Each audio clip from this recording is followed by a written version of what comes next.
Welcome on in, football fans. It's your boy Gsluke here with our Monday Night Football preview for tonight's game between the Bills and the Jets. Gonna break down the DFS and prop side of things. Make sure you're ready for some of those Draftkings lineups, how to build for the large field GPPs, as well as towards the end of the video on the Underdog and Prize Picks side, giving you 4 props that I'm using in my exposure that you might want to consider getting to yourself. We're not gonna waste any time at all here. Just gonna keep it all to football talk. So first off, let's start on the Draftkings side and what I'm doing in my single game contest. We've got our projections up, of course, completely uncensored over there on the Patreon page. We're going to start it off with a look at the injury report. So 3 players that are technically questionable right now, 2 that are very likely to play, and 1 it's a little bit more of a question mark. So up top, we got James Cook, $10,200. He's questionable, is expected to suit up tonight, but if he were to somehow be out, a Ray Davis, a Tyler Johnson would get a massive increase in usage and with playing time out there. Khalil Shakir is the one questionable player that might actually have questions about whether he plays.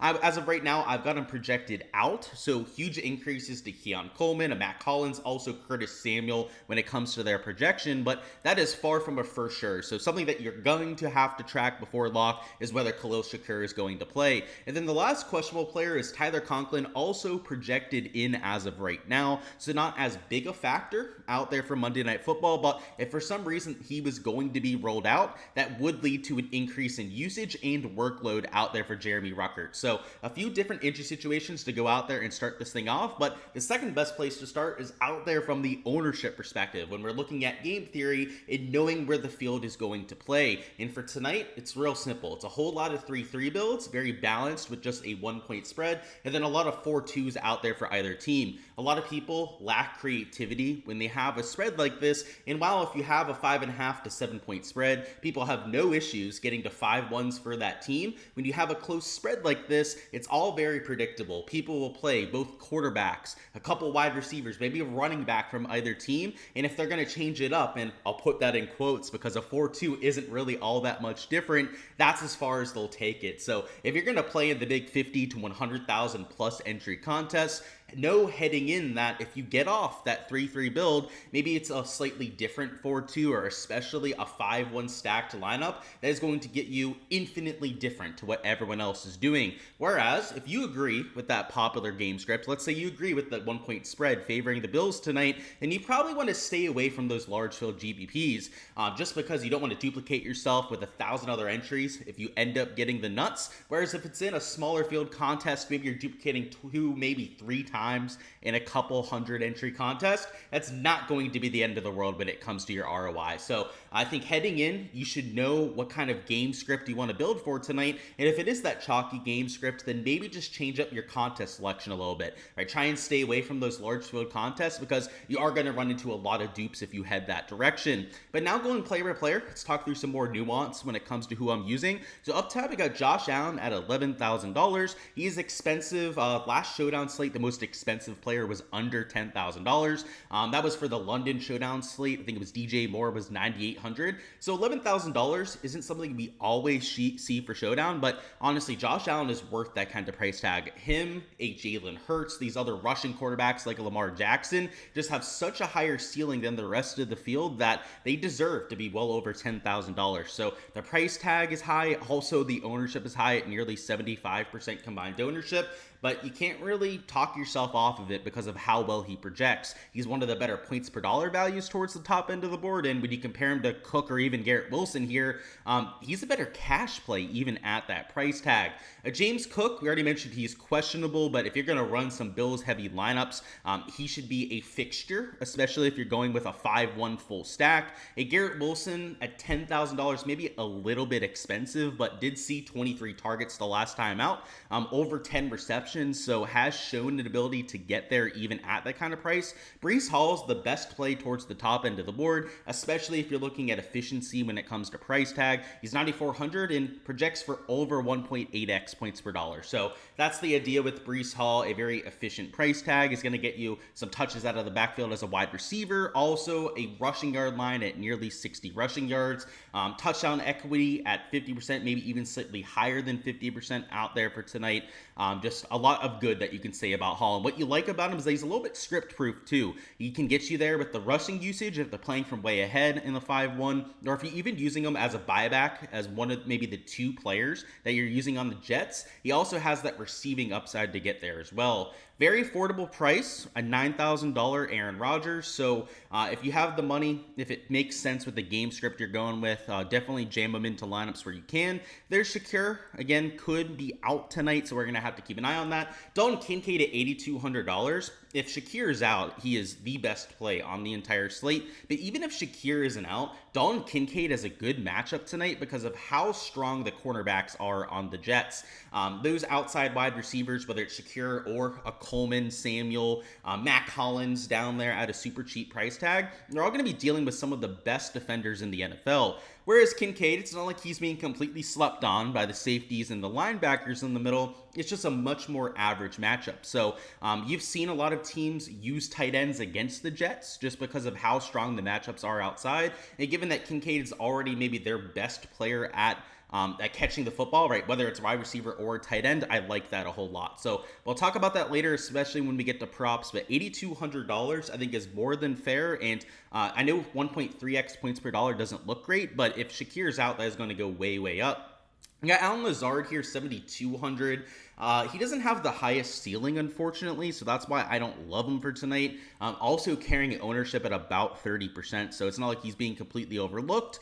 Keon Coleman, he's a little expensive at $6,800, but if we do have Shakir rolled out, that would be huge out there for his projection and would increase his ownership too, unfortunately, though. Mike Williams at $5,600. He's got a really high ceiling, I would say. Non-existent floor, though. He has not had that many targets here in 2024. He's the kind of player, though, with his size and speed that could turn a 20-yard reception into a 50, 60-yard touchdown. So I would say he's a very risky play out there for this evening, but does have one of the higher ceilings of anyone on the slate.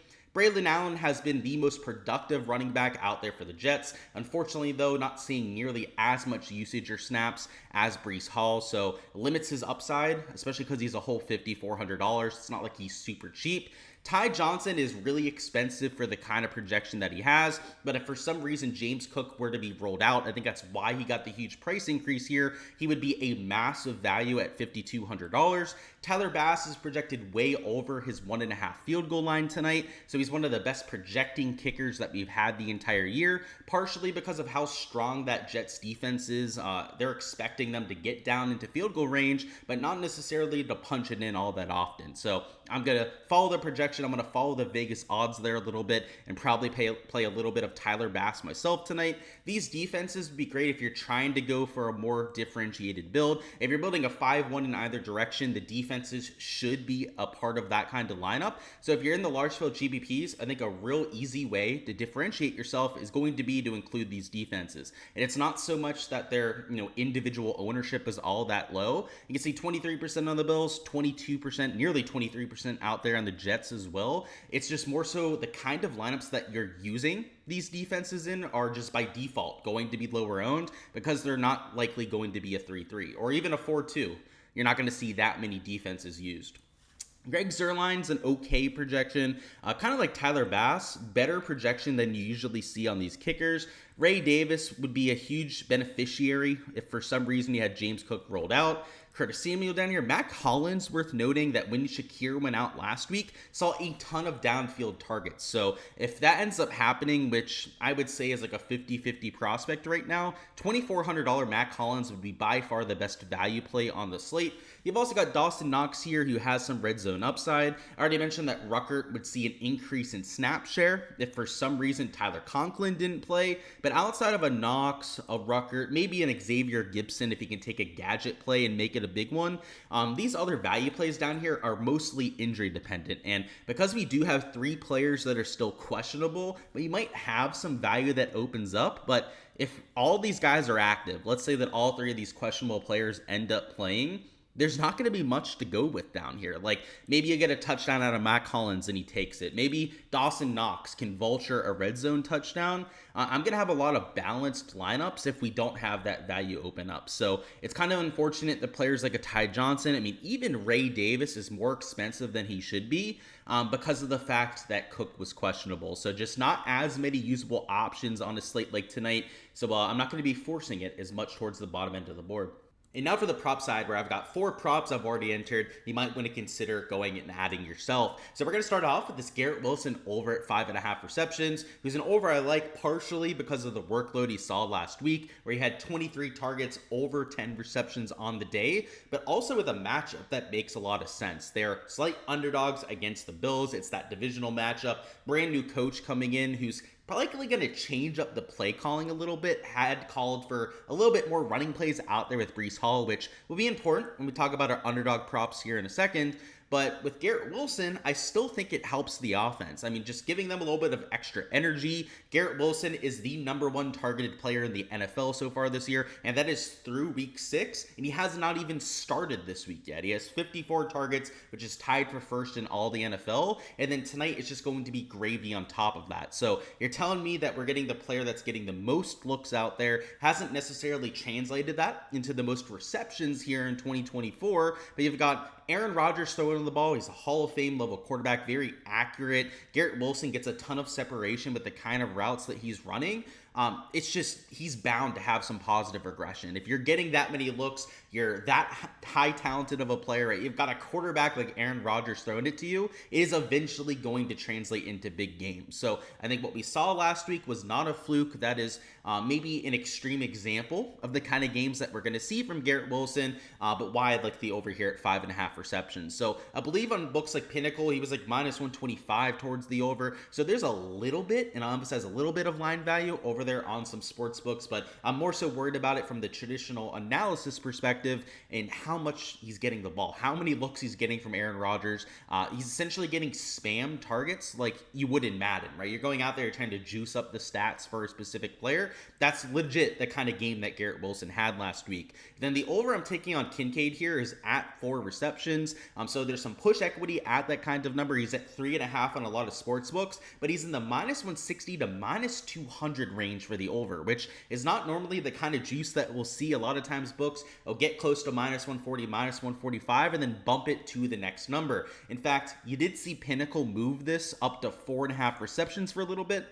He was juiced towards the under there. I believe it was like -140 towards the under at 4.5 receptions. But with that push equity at 4 and then a matchup that I already called for being pretty solid tonight, it's definitely an over I would consider. And the reason why I say the matchup is solid is not because the Jets defense is a soft one, but more so that he's playing against the average defenders that you have on the Jets. So outside on the cornerbacks, you have 2 elite tier corners. Even the safeties out there for New York are top-notch players. But in the inside, you have a lot of rush stuffing, even a lot of pass rushing linebackers that aren't the best at stopping opposing tight ends. And you've seen them exploited a little bit to start this year. I mean, guys like George Kittle had big games out there against the Jets defense. And while Don Kincaid maybe isn't on the same level as a George Kittle, he's seeing a ton of targets out there. And if Khalil Shakir, other thing I think that adds on top of this, you're playing against slightly less skilled defenders, but you also have Shakir who's going to be at the very best limited. He might not even play tonight out there against the Bills, but if he ends up being rolled out, Shakir that is, and I guess the Jets I should say, Kincaid is going to get a lot of extra usage. It's probably an extra 5, maybe 10% of targets, I would say, if not closer to 15 to 20%. So if you didn't know, Shakir is the #1 targeted player out there on the Bills. About a 30% snap share to go along, which if that ends up going even half to Kincaid, even a third of that goes to Kincaid, that would be massive out there for his projection. And then over here on the underdog side, I'm going to refresh this real quick because I had an over on Josh Allen rushing yards, which they ended up pulling off the board. So yeah, they reposted it, so good thing we can include it here in this video. So first off, we'll mention the Breece Hall prop, but then we'll get to Josh Allen here in a minute. So Breece Hall is at 88.5 rushing and receiving yards out there on most books. So a little bit of line value you could say there with the 2-yard difference. But with the new coach coming in, they're talking about being slightly more rushing heavy. That helps out Breece Hall from the rushing yard perspective, but his receiving yard prop was also juiced towards the over on a few books out there. So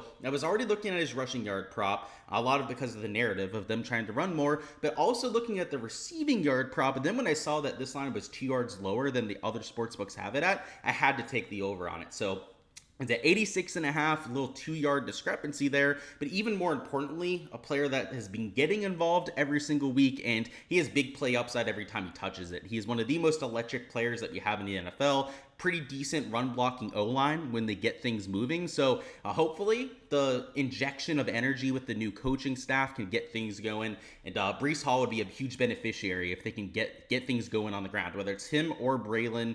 I think both of them are going to have a big game. And then on the other side of things, we have this Josh Allen over on rushing yards.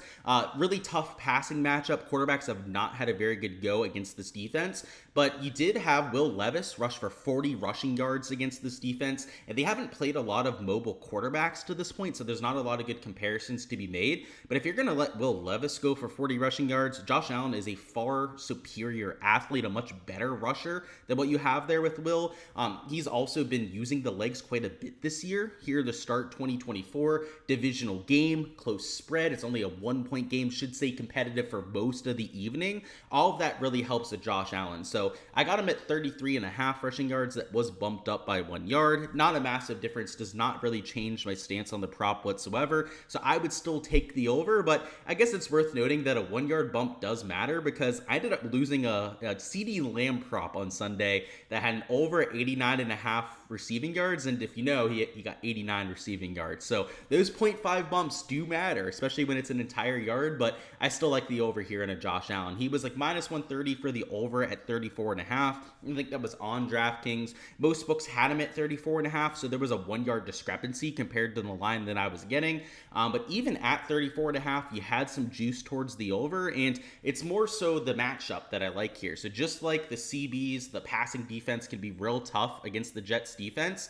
If the coverage is good and he has to tuck the ball and run, there's going to be openings because they play some man defense over there in New York. And if you know anything about a man defense, if you end up getting past that initial pass rush, there's no one to stop the run from the quarterback. So we'll have to see. Maybe they go more zone heavy. Most teams do against Josh Allen just because they know that. But if they don't, it could be a massive, massive rushing game out there for Josh Allen, and that is part of the reason I really like that prop there. So, of course, guys, these are just 4 props I've taken to this point.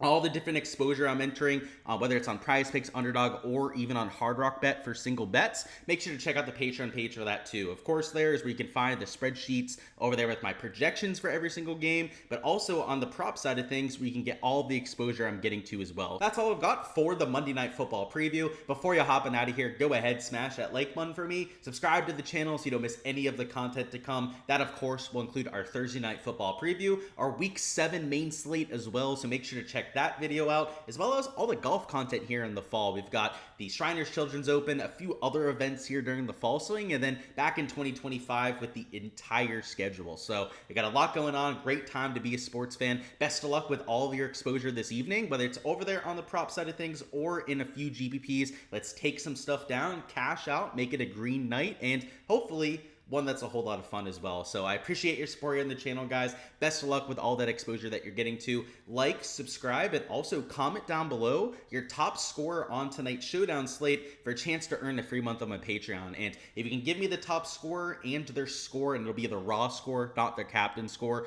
within 2 fantasy points, you will win a free month of my Patreon page. So go out there, guess your player. Closest guest will go out there and win if multiple people are getting the same player. And early bird gets the worm. So go out there, claim your player, claim your guests down below, and let's have ourselves a night.